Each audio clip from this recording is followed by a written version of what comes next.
Research news চ্যানেলে সবাইকে আরও একবার স্বাগতম জানাচ্ছি। সকল শিক্ষকবৃন্দ, আপনাদের জন্য আরও একটি সুখবর। সেটি হচ্ছে সকল শিক্ষকদের বেতন মাসের 1 থেকে 2 তারিখ দেওয়ার প্রক্রিয়ার একটি সুখবর। ইএফটিতে বেতন দিতে এমপিও আবেদনের সময় এগুলো: আইবাস ডাবল প্লাস সফটওয়্যারের ইলেকট্রনিক্স ফান্ড ট্রান্সফার ইএফটির মাধ্যমে শিক্ষক কর্মচারীদের বেতন ভাতা দেওয়ার জন্য এমপিও আবেদনের সময় এগিয়ে এনে নতুন করে নির্ধারণ করা হয়েছে। মানে আগে যে 8 তারিখ পর্যন্ত আবেদন করা যেত, ওটা সবগুলো ডেট ফিক্সড করে দেওয়া হয়েছে এবং 8 তারিখ থেকে আরও একটু এগিয়ে নেওয়া আসা হয়েছে। এর কারণ ইএফটি আপনারা সবাই জানেন অলরেডি। ইএফটিতে আমাদের সকল ইনফরমেশন, সকল টিচারদের ইনফরমেশন চেয়ে প্রধান শিক্ষক বরাবর চিঠি চলে এসেছে এবং প্রধান শিক্ষক, আমি আশা করি, সবার থেকে ইনফরমেশন নেওয়া অলরেডি শুরুও করেছে। নতুন সময় অনুযায়ী অনলাইনে এমপিও আবেদন প্রতি জোড় মাসের 6 তারিখের মধ্যে প্রতিষ্ঠান প্রধানকে পাঠাতে বলা হয়েছে। এছাড়াও প্রতি বেজোড় মাসের 10 থেকে 12 তারিখের মধ্যে এমপিও কমিটির সভা অনুষ্ঠিত হবে।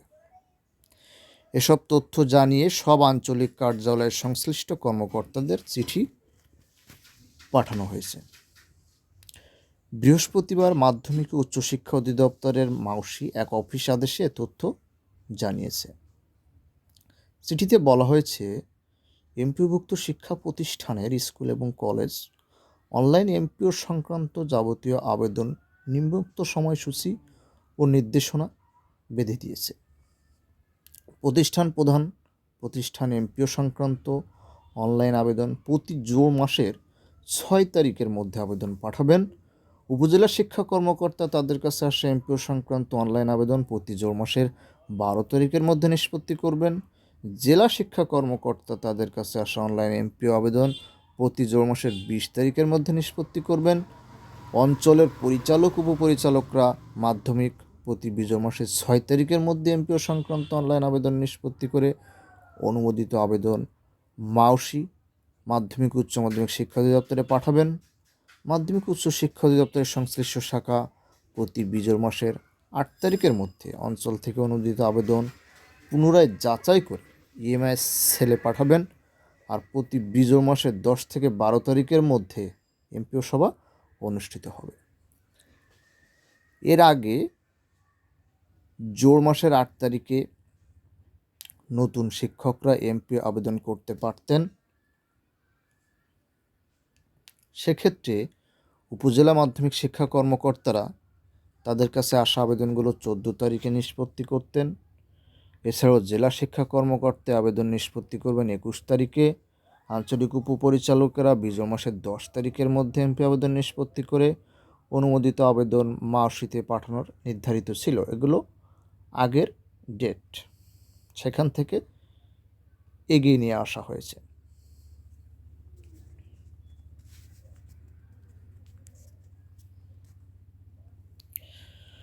অধিদপ্তর সূত্র দৈনিক আমাদের বার্তাকে জানিয়েছে, এবারের অধিদপ্তর অনুমোদিত আবেদন পুনর্যাচের বিষয় ও এমপিও কমিটির সবার বিষয়টি নতুন যুক্ত করা হয়েছে। এখানে নতুন যুক্ত হয়েছে, আপনারা দেখুন,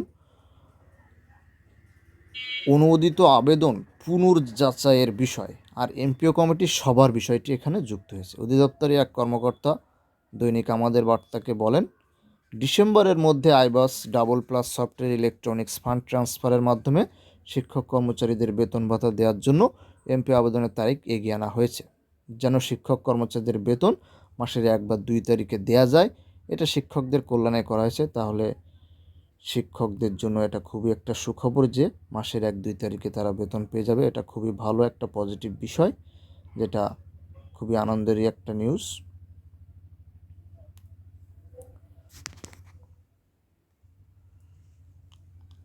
তো সবাইকে আবারও ধন্যবাদ জানিয়ে রিসার্চ নিউজ চ্যানেলটিকে সাবস্ক্রাইব, শেয়ার, লাইক করার অনুরোধ জানিয়ে এখানে শেষ করছি। ভালো থাকবেন সবাই। ধন্যবাদ।